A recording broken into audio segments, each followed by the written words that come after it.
In this episode, I interview Steve August, mentor and coach for first-time founders and a successful entrepreneur and owner of two businesses himself. He took his first startup from idea to exit and has been helping out other people taking that same journey. Hello and welcome to the Successful, Sensitive and Intuitive Entrepreneur podcast. My name is Lydia Sophia Wilmsen and I am an intuitive success mentor for sensitive entrepreneurs. In this podcast, I speak about the challenges sensitive and intuitive entrepreneurs face. I offer you new perspectives and solutions, as well as experiences of other entrepreneurs. Plus, I speak about my personal experience of being a highly sensitive person who has successfully built and scaled two businesses. All of that with the goal to make you and your business even more successful in your very unique and authentic way. Have fun and enjoy. I'm super glad to have you here. Thank you for joining us today, Steve. Thanks for having me, Lydia. It's great to be here. Yeah, okay. So lovely to have you here. And I would start with wanting to know from you, can you tell us a little bit about yourself, about your journey and how you came into the topic of founding businesses? Like how did you start coming up with the idea of founding your own business, basically?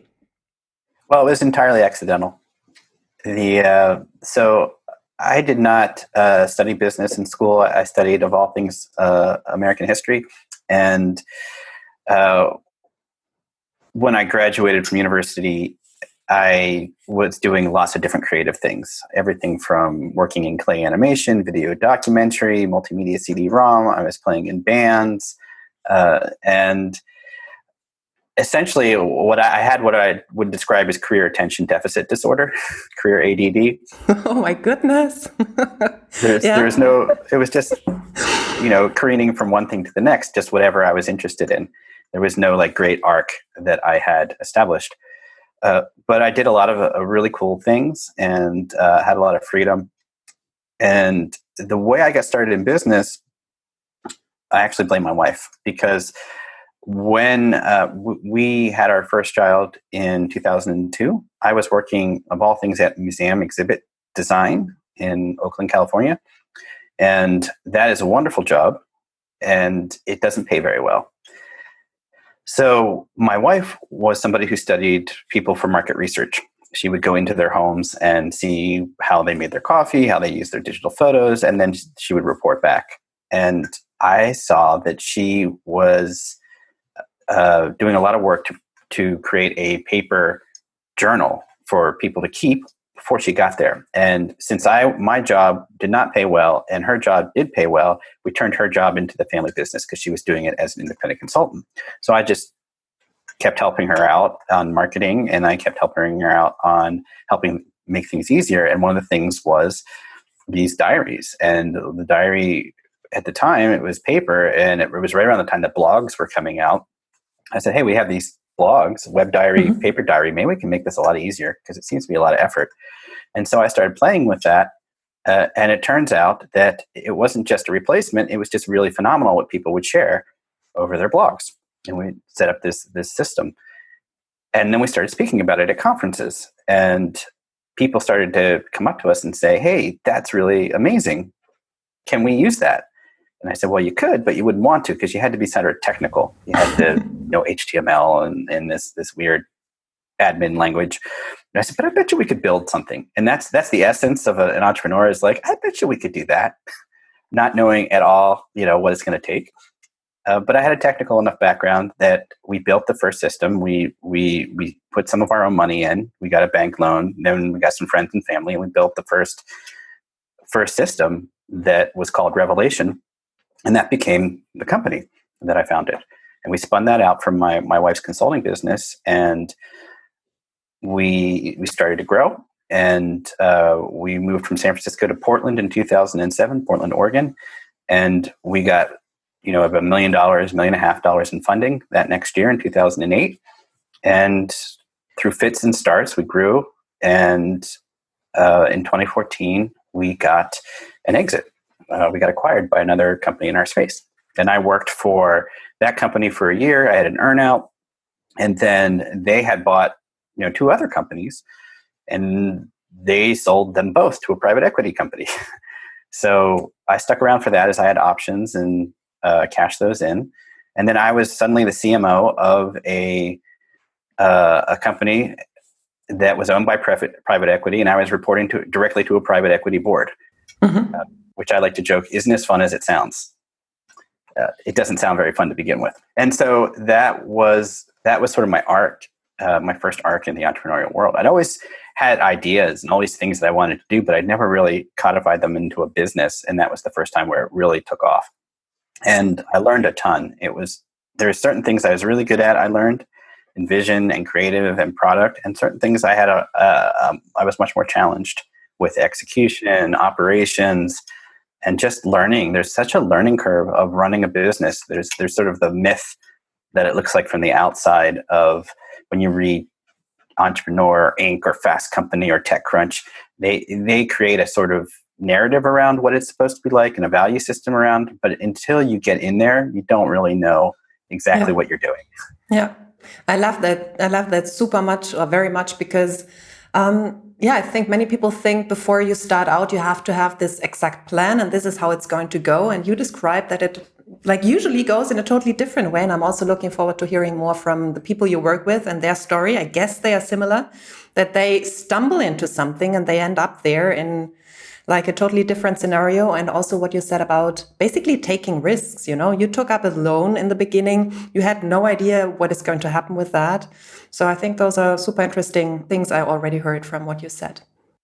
Yeah, it's to me, it feels like entrepreneurs, like people cast entrepreneurs as big risk takers. And I don't see it that way. I see entrepreneurs as people who are driven by a vision, whatever that happens to be, something they see that they can make the world better, or something that enchants them and compels them to do something. And that makes them do these things that look risky. But at the end of the day, the entrepreneur is always trying madly to reduce risk, because they're just compelled to take on great levels of uncertainty because they're so driven to make the thing happen.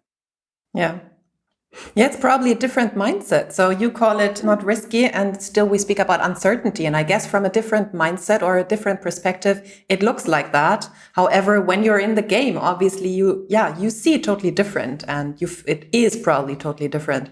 So I would like to point that out as well, because I do work with people who come basically from a mindset, not an entrepreneurial mindset, but an employee mindset. And this is a shift they have to do. They think it's a risk, and they have to shift into, I'm following my mission and I'm actually going steps forward into reducing risk, as you just said.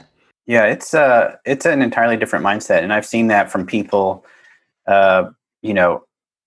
when I was hiring people, and I would sometimes hire people from bigger organizations who wanted the excitement of a startup. They didn't really get that with that excitement, quote unquote, they were going to have to operate in a different way, that there wasn't going to be the structure around them, that the person leading the company may not know what they're doing all of the time or most of the time, and are just kind of making it up as they go and doing their best. And the entrepreneurial mindset is different.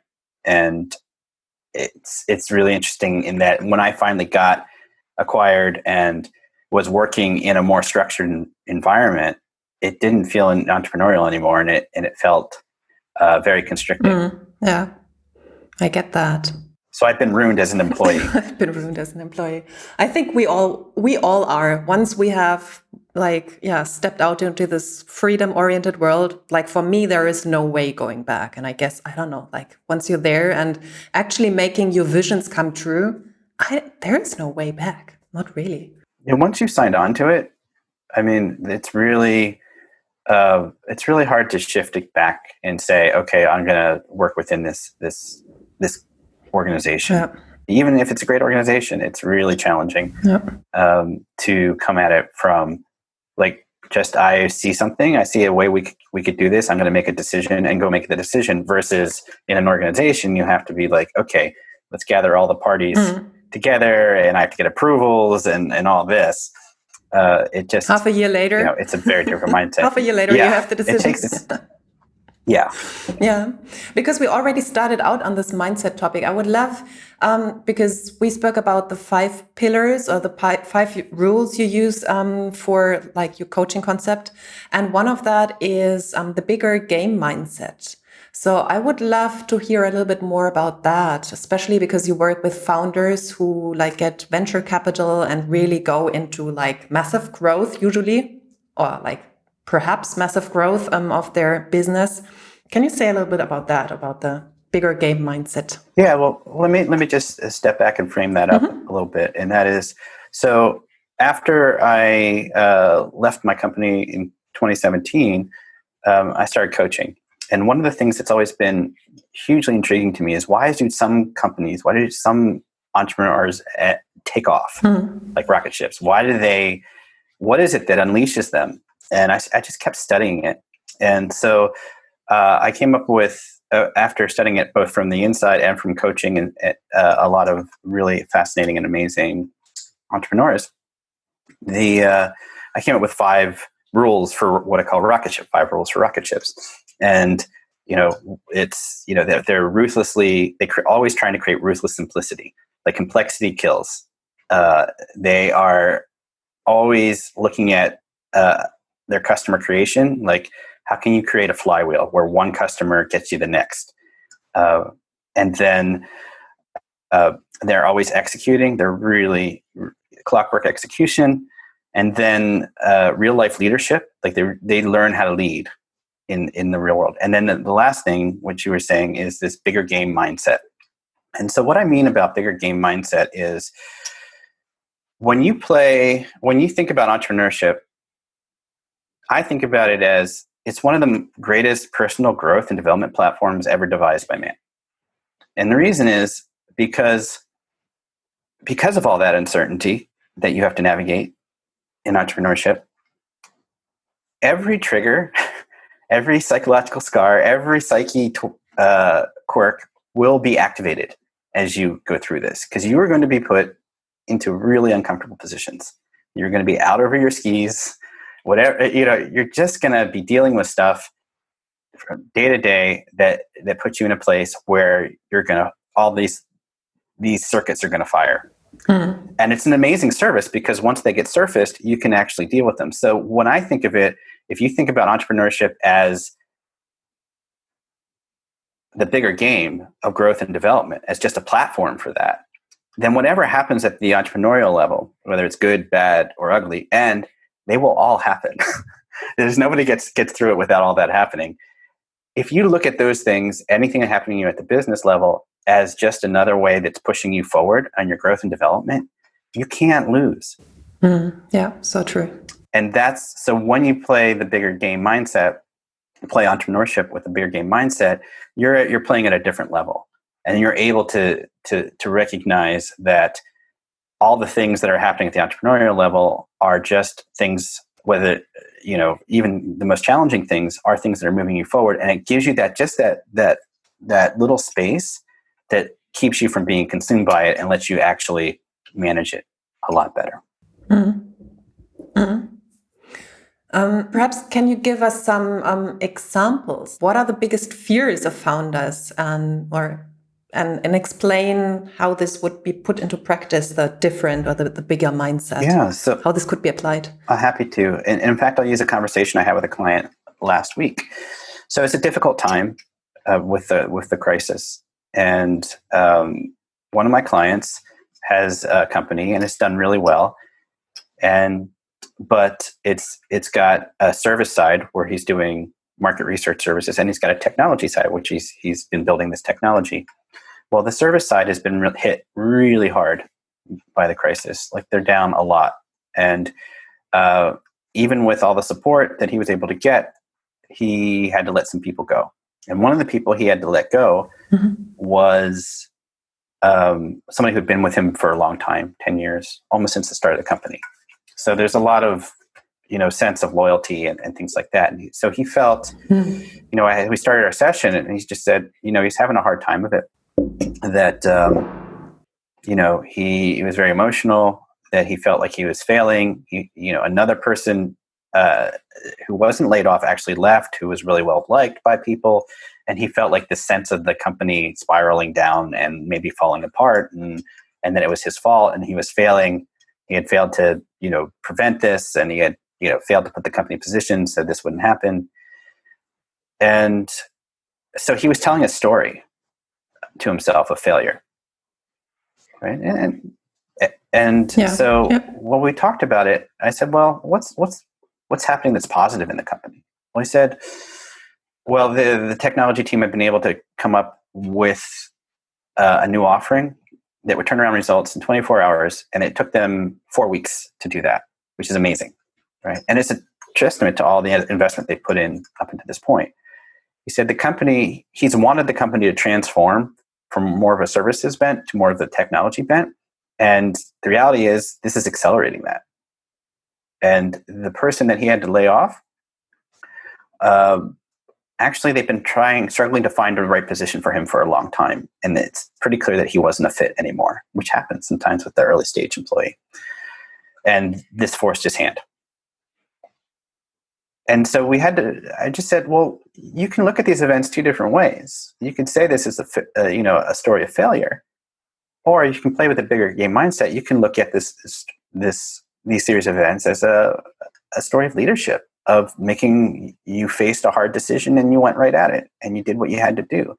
You had put all the investment in place so your tech team could turn around and create a new offering in 3 to 4 weeks. You are transforming the company in the way that you had wanted to.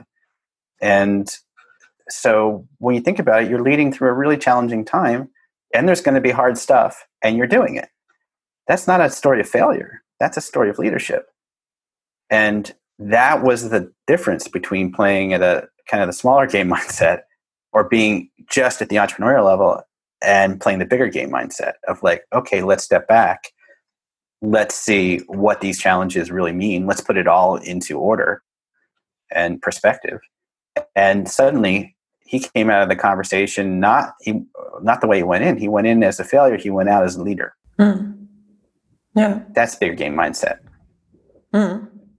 I love that. Did he, like in the conversation, just because you gave us such a specific example, did he need anything more around feeling good? Like, did he need anything else with, how do you say that? Feeling okay with letting that person go? Like this loyalty conflict kind of like, was this okay as well? Or did you do something else? Did you work with him on something else?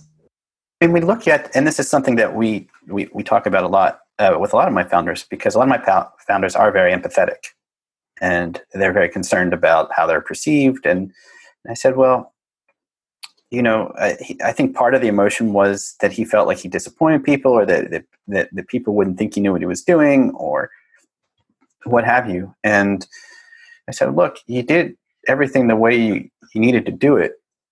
Ultimately, you're not going to be able to please everybody. There's going to be times when you really can't. And the thing to remember is you can never actually control how people are going to perceive you.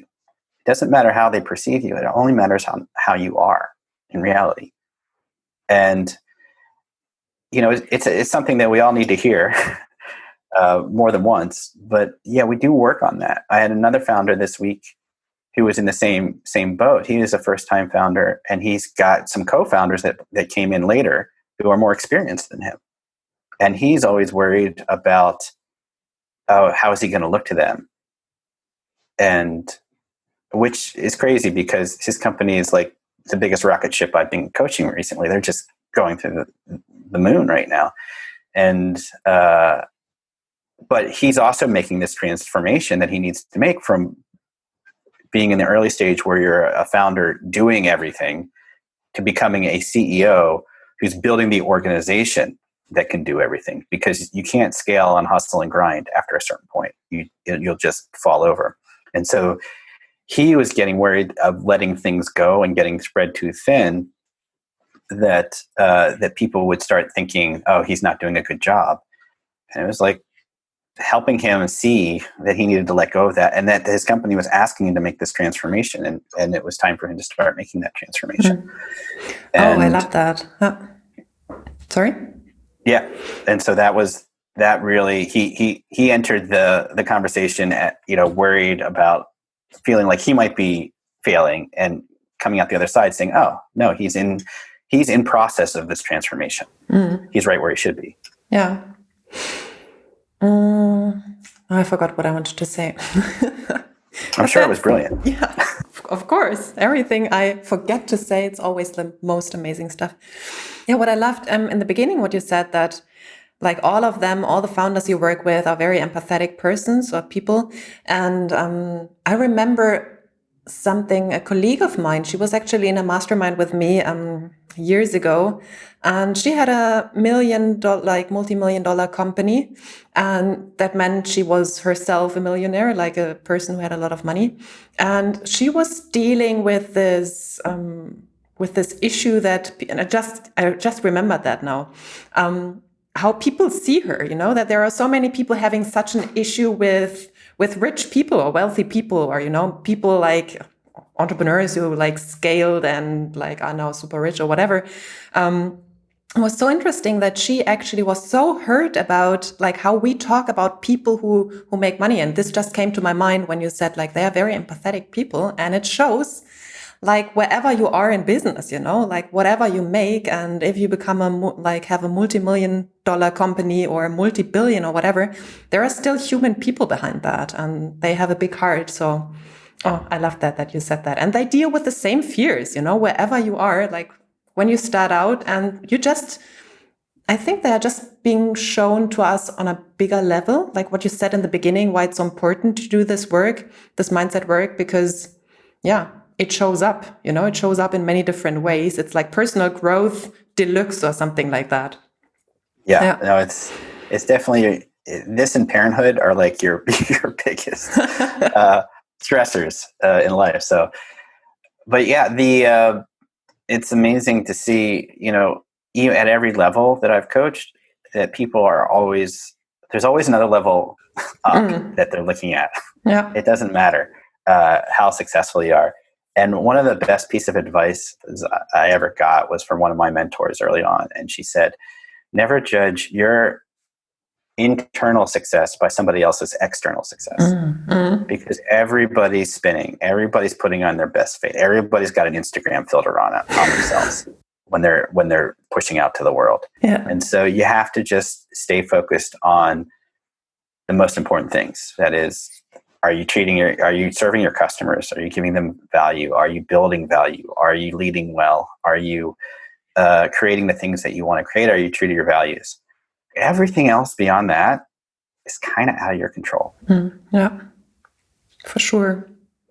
What we already touched a little bit on was this other pillar of your framework, which is the real life leadership. Can you give us some more examples or explain a little bit more what you mean with that, and what it means in your coaching? Yeah, I mean, the premise behind real life leadership is that a lot of founders and entrepreneurs, and even managers inside companies, honestly, these days, get put in a position of leading other people with absolutely no training at all on what that actually means, like how to manage and how to lead. So I look at leadership, as two levels. There's the leading, which is like the vision and bringing energy and bringing people along, saying, here's the world, here's what we need to do, here's what we want to create. Are you with me? Let's do this, right? That's like leadership. And then management is actually the nitty gritty of like day to day. Okay, how do we translate that bigger goal into what you're supposed to be doing? And how do we get aligned on making sure that when we both say, okay, this is what we're going to do, that when we get to the point where that needs to be done, that it actually is done in the way we both expected it. And this was one of the hardest lessons for me to learn as I was leading my own company. I was really good at the leadership side, but I was not stellar, honestly, at the management side. And part of it was this, there's a lot going on underneath there. Like when you're leading a company, especially as it grows, people start treating you differently. Okay. So if you're leading a company of 20 people and you're the CEO, you are not going to get everybody's honest opinion because they see you as the power. Mm-hmm. And so it's one of those things that you have to, like you said about that person stepping into feeling like they could be wealthy, or there's another level of that says, you need to step into, yes, I'm the leader, and there's a certain amount of power that goes with that, even if you're not somebody who like digs power. So I look at it as two levels.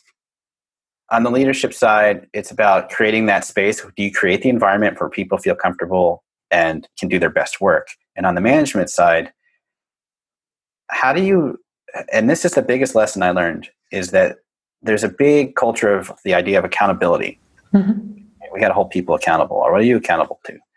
And, in the press, it's like, people who are cracking the whip and holding people accountable.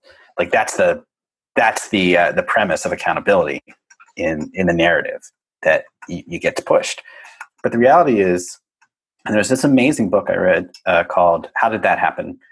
And they break down this idea of accountability into like its component parts. And the biggest part is this idea of expectation. There's no accountability without expectation. And that's where a lot of stuff breaks down, both in work and in life, is this idea of really aligning expectations. So we'll say, we might be sitting around a table and saying, okay, this is our goal, let's do this. And everybody nods and goes, okay, we'll do that. But we didn't really like interrogate, okay, what does that actually mean to do that? What is that going to impact? What resources do we need? Is that really going to work? What will it take for it to work? And then say, okay, and do we have the time and resources to do that? And then have that conversation. That's a hard conversation to have, but it's the important thing. It's like you almost have to step back, and before you agree on the solution, mm-hmm. you have to take the moment to agree on the problem. That's a good one, yeah. Yeah. And that step gets skipped over. Like there's an assumption, oh, I see the problem, it's this. And the other people goes, oh, okay, I guess that's the problem. When they know that's not the problem. Mm. Like the problem is something else. And that step is what leads down the road to this, that things not getting done and milestones not being hit. And it sounds simple, but you don't, like so many people don't really understand that progression because they're never taught that.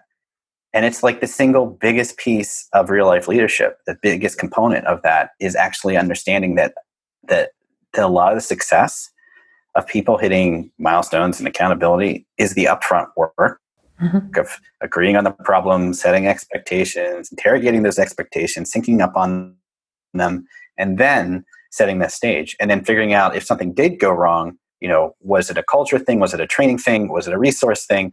And having kind of a framework to do that. So to me, that's the heart of real life leadership. It's not this kind of like, part of it is the charging off into the mission, but the other part is like, how do you actually make things happen day to day? Yeah, I love that. So I guess when they work with you, it's a process. So it's not, I just have to understand that. So probably there is an aha moment for that, but then I guess it takes practice to step into this like next level leadership and learn it on a day-to-day basis.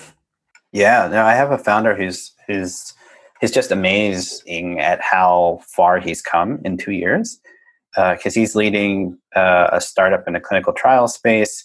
He's been through so many challenges, but he's come out the other side, and they've got $1 million contracts coming through. They just closed a $3 million round, and they have a supplier who is starting to break down because they're starting to get a certain amount of volume, and the crisis is impacting their ability to execute. The COVID crisis, just mentioning the COVID crisis. In 10 years, we don't know what we're talking about. We will, right? But Exactly. Yes. So the COVID crisis so that they're having problems with this supplier, and the problem with this is that their customers don't see the problem at the supplier level. They only see it at the founder's company level. So his staff is ready to read the riot act and really come down hard on the supplier. But he actually stepped back and said, look, let's go back and recheck our expectations. Let's go back and make sure that we're both agreeing on what the problem is, because from our point of view, the problem is we're not getting what we need. We need to know what their problem is from their point of view, and then we can get it out. And that whole, just going through that exercise changed the entire tone for the team about how to approach this problem. And it turned into this really positive, it turned a crisis into a really positive event. Yeah. So I see examples of that all the time. And when people grasp it, it's a beautiful thing. Yeah. It sounds really like, like a lot of basic things, but when you bring them to the next level, like in like either like smaller companies or in smaller situations, all that stuff happens as well. It's not something specific to what we are talking right now or about right now. But the output gets scaled as well. So if you keep on doing or miscommunicating and mismanaging expectation and mismanaging the whole process, it just gets scaled up, and basically you can bring the whole company into ruin, I guess.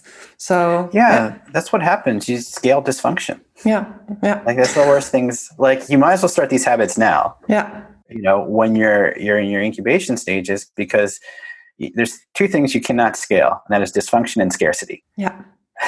Oh, no, I said you can scale them, but you'll bankrupt yourself and you'll ruin the company. Yeah, you really don't want, you can, but you it don't won't want last to, long. Yeah. You don't want to. And I see companies do that is they'll, especially on the scarcity side, they'll have early customers, but they're not super profitable and they're not quite the right fit. And they'll say, but we just need more of them. Yeah. And it never works. It never works. You have to really figure out who it is that is your ideal customer and scale on that. Yeah. Oh, I love that. You can't start early enough with that. I guess the earlier on you start with real life leadership skills, it will benefit you in every area of your life, actually, not only in business. Well, think about how many, let's say, I have a small solopreneur operation, but I use contractors, and I use this on because how many times have people used Upwork contractors and you get to the end and you're like, wait, this isn't what I wanted. Yeah. It's right, because we didn't really go deep on those expectations early on. Yeah. We kind of wrote out our list. They interpreted the list, and off we went. And it's so important to take that step. And the more you do it, the easier it gets. Yeah. The more you do it, the easier it gets. I love that. I would love to hear a little bit more about either from you or also from clients, like about really big challenges, or like, have you ever been at the brink of giving up? Have you had those scenarios? Oh yeah. You and your clients? Yeah. Well, let's start with me on that one. So I wrote this Medium post called "When You're Crushing It, but really it's crushing you." There's a time in my startup's history where we had hit this level. I don't know, it was around between $1 and $2 million, and we couldn't get over that hump to $2 million. And I was working myself crazy. And everything was sort of, everything felt very stuck. Like, I had hired somebody to help me like take off some of my training load and the things that I did that took a lot of my time, but so I could focus more on selling but then he had health issues. He couldn't travel. So I ended up doing both those jobs in some case. So I was on this trip to present a workshop for a client. And I remember it was on the East Coast, and I live on the West Coast of the US. And so I flew out there, super early morning flight, exhausted, went to the hotel, checked in, and then went to the pool and took a swim. But in the middle of the swim, I just broke down. I was just so tired. I was so exhausted. I was so frustrated. And I couldn't figure out how to go forward.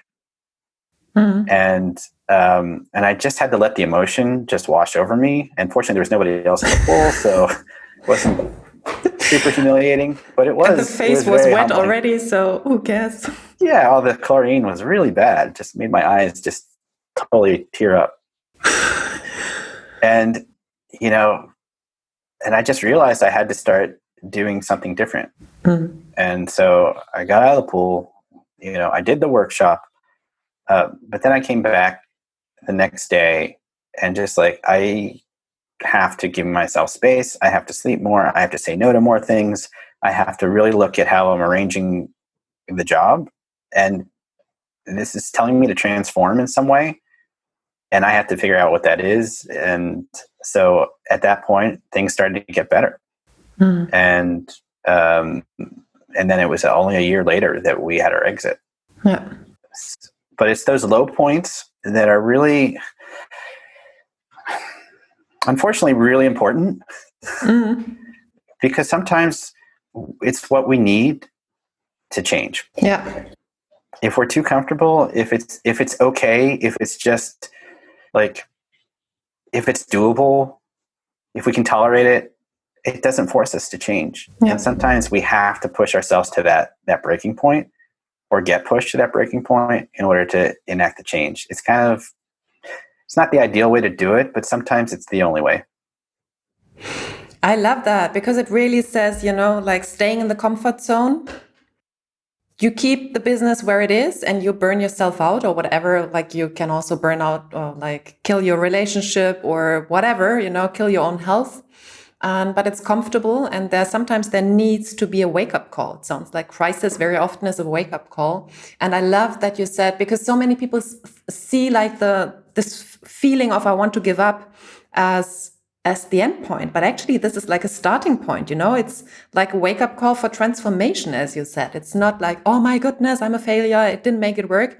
No, like then probably also the bigger game mindset is important to say like, okay, we have to change something. This does not mean that everything is a failure and the business doesn't work and whatever. No, it just means we have to do things differently, to see that moment not as something, oh, I have to give up, but rather as I have to do things differently. So I love that. Yeah. It's there's so many points where that's been what I call the hidden blessing of crisis. Like it makes you see things that you wouldn't have seen and face things that you wouldn't have faced. One of my favorite exercises that I do in those times, and I guide my clients through, is this idea of it's a piece of paper with two columns. One column says what's true, and the other column says what's emotion, assumption, projection, fear. And I just take sometimes the time to just write down what's true. So in that situation, what's true? The company is stuck. Yeah. What's true? I'm burnout. What's true? There's a lot of good stuff, like customers love us. It forces you to write down all the good and the stuff that is a challenge. And then on the other side, you write out all the assumptions, projections, fears. It's like, oh, this is all going to fall apart. People aren't going to, how am I going to face my family? How am I going to face my investors? How am I going to face anybody if this all falls apart? And you realize, okay, this is all in that column that hasn't happened yet. And yet all the emotional energy is going over there. And then when you're able to sort of just look at it, what's true? Well, that's true. And I find that it grounds me. And so I found it to be a really helpful exercise. Good exercise. Yeah. Lovely. And do you does it happen do you have not any stories, but some stories from other founders as well? Do you see that often happening, that they go through crisis and wanting to give up and be angry, be sad, whatever? There's a lot of, I haven't had anybody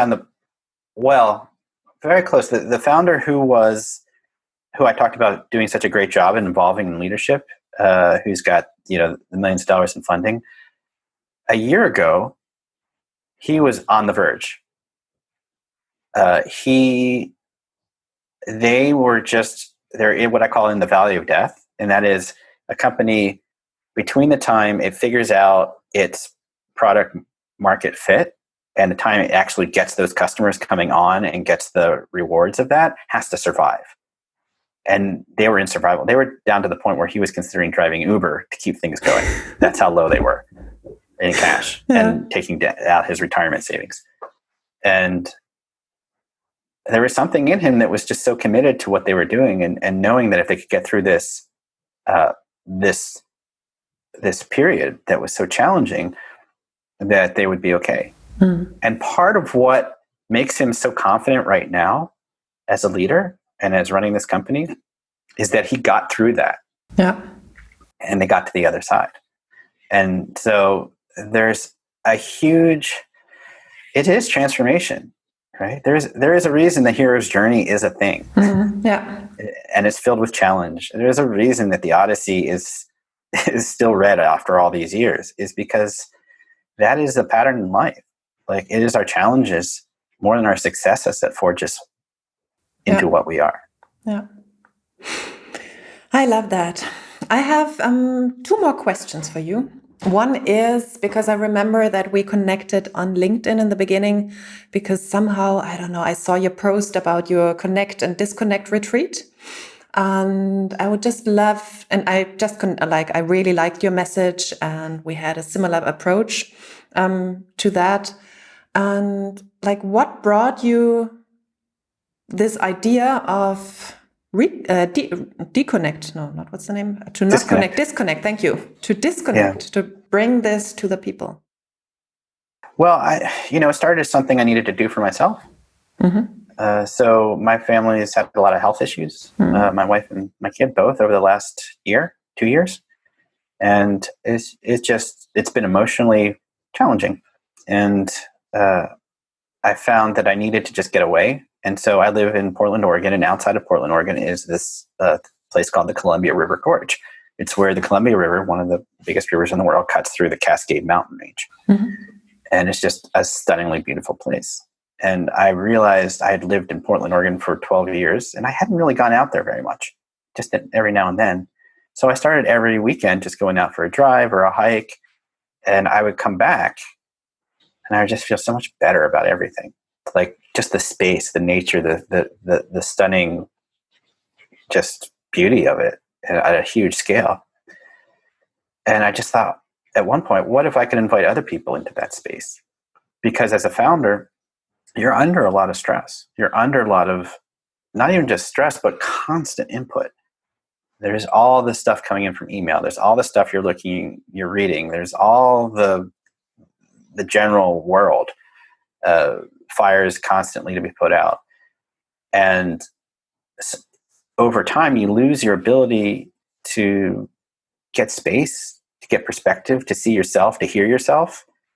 And that, especially when you're task switching all the time, when these notifications are coming in, bang, bang, mm-hmm. bang, there's no break for your mind anymore. And so I decided last year to invite some people to do this disconnect, reconnect, where we would go out into nature, and I literally take their phones at the airport when they arrive, mm-hmm. and we put them in a box and we say goodbye. And for the next 3 days, we don't have any contact we don't have a digital life. We go right out into nature. We do activities that are very presencing. So whitewater rafting is a big one that we do, because it's really hard to worry about your marketing problem when you're on a class 4 raft. You've got more immediate concerns in front of you. Yeah. And I also created something where they have downtime, like their job is to do nothing. Mm-hmm. And there's just no places anymore where we're given permission to do nothing. And you're right. That is something I wanted to give people, especially CEOs. And it was just really profound what happened on the first one. And so I started doing them again. Of course, they're a little bit on hold. At the moment, we had one scheduled for April, which had to be postponed. But the way I pitch it is like, I get paid to take CEOs' phones away. And a CEO and somebody who hears that is going to have one of two reactions. They're going to say, "Oh my God, just tell me how much. And I'll pay just tell me the price. Here's my card." Right.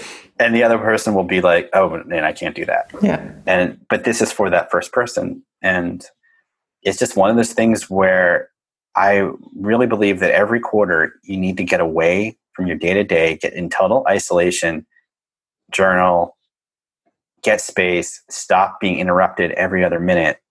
Because as one person at the retreat said, I actually was able to put complete sentences together. Yeah. I could actually put consecutive thoughts together, and I hadn't been able to do that in forever. Yeah. And so I think it's really powerful stuff to disconnect and to claim your space and be in your own space. I think I connected so much with that because this is very often what I work on with my clients. You know, they all come from hustle world, and all of them have their biggest months when they are like on holidays or they are taking me time. Does not have to be all of them like on holidays, but when they implement that, like disconnecting, being for themselves. So I would say it's not only vacation, what you're offering there in the retreat. It's really, it might be a big or one of the biggest business boosts for those people as well. And we have to understand that in our Western society, you know, it's not only work and being driven that brings results, but sometimes it's the total opposite. Yeah. Yeah, if you look at some of the most famous CEOs out there, they always have something like this. Like Bill Gates used to take a reading week. He'd go off into a cabin someplace and just read and just be away for a whole week or 2 weeks. I don't, you know, but it was multiple times a year because he saw the value of that, of getting a break. Elon Musk used to go to Burning Man. I don't know if he still does. But to get to some place that was really disconnected and really out there and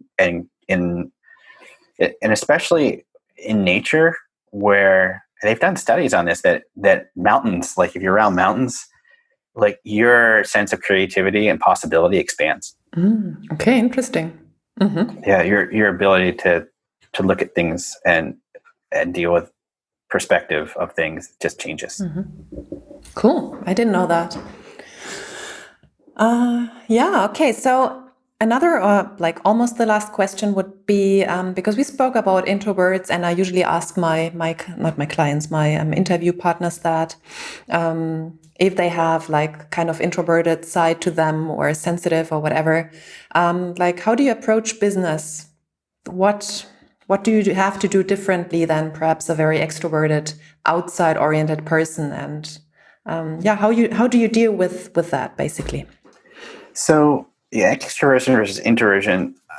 I think it's the first step is awareness, right? Is like just be aware that when you're in business, there will be parts of it that energize you, especially if you're a visionary, like working on stuff that's like idea driven and product driven will be very energizing. Things that are like management sometimes or having to deal with people a lot may or may not be energizing, but they will drain your energy. Because if you're an introvert, you're going to restore yourself by getting away. Mm-hmm. If you're an extrovert, you're going to restore yourself by being with people. So if you're introverted, it's really, really important to create those spaces. And I have one CEO who's like, his people started to occupy his calendar too much, and it's like, well, it's your calendar. You're the CEO. You have control over it. So, and he said, oh, that's right. I can just block off my quiet time or my thinking time every day. And I was like, yeah, you can. And sometimes it's just that simple. It's just saying, I'm going to create my calendar, and then I'm going to be a slave to that calendar. Right. And in the best possible way. Right. Because I think we tend to, if we book a meeting with ourselves on our calendar, we tend to give it less weight than if we book it with somebody else. Like we'll cancel it or reschedule it a lot easier than if we do it with somebody else. But we have to actually have the same level of commitment to meetings with ourselves or appointments with ourselves as to appointments with other people in order for this to work. Yeah. Another thing what I would think of is perhaps having like lots of business meetings, or if you're getting those investors, like you have to talk to them and all of that. Is there any way how to make this in a way that it's less uncomfortable or that it actually suits you? I don't know. Zoom meetings instead of in-person meetings, or I have no idea. It always depends on what it is, how you're framing it. I never really had trouble like pitching investors or clients. I'd go to London to do a sales trip for 5 days, and I would have like 4 or 5 meetings a day. Mm-hmm. So that means I was going around London like a mad person to pitch what we were offering. And I found that to be very invigorating, because I got to talk about the ideas and the product, and I was really excited about it. And to me, that was really good energy. However, what I didn't want to do after that was go out and then have dinner with people. Okay, get it. Yeah. And then go out and, be social after that. It was just like, oh my gosh, I just need to go back to my room and just woof. Mm. So I think it's about finding the right energy for you. Like, what is it about? Why are you doing this thing that you're doing in the first place? If it's that compelling, you need to bring that energy to the investor pitch. You need to bring that energy to the sales pitch and live in that energy, because that energy will serve you well. Yeah. I love that, because I think one of my, another interview person, she mentioned the same, it's like being on stage, but being filled up with the energy for your project, your product. It's like highly invigorating what you just said. But then, those meetings afterwards, in the beginning, she didn't know about that. She went to all those meetings, all those dinners, and she was like drained. And then she understood, actually, no, I don't have to go there. I just, I enjoy the being on stage, speaking about my product, and then, I'm off taking me time again. I think it has to do with permission as well, to give yourself permission to do exactly that. Yes. Permission is such a huge factor in everything we do. But it's like one of those weird things, like introverts sometimes are really comfortable on stage because they're in their moment, they're in their vision, they're communicating. It's a very clear interaction. Whereas you put the same person in a casual dinner setting, it's exhausting. It's really interesting because you would think for an introvert, being on stage would be the exhausting, tougher thing. But actually that's sometimes when they're in their element, because you're talking about your ideas, you're in your energy. It's a very clear interaction. You convey information, you give to the audience, and they give back to you. And it's a wonderful thing. Versus going to a casual dinner afterwards would be exhausting, because then you have to navigate all the interactions and listening and giving and taking within conversation. And that's harder for an introvert, especially if it's after the presentation. They've expended all his energy to make this thing go, and they've had the adrenaline, and now they're coming down, and they need their energy back. Then that after dinner can be really exhausting. And so I just got to the point where I just stopped doing these dinners. Yeah. Good recommendation for everyone facing that problem. It was lovely talking to you. Do you have any last tips and thoughts, dear Steve? Last tips and thoughts. I think the biggest thing is the ability of these companies that I see and entrepreneurs who create rocket ships is their innate ability to create clarity and simplicity.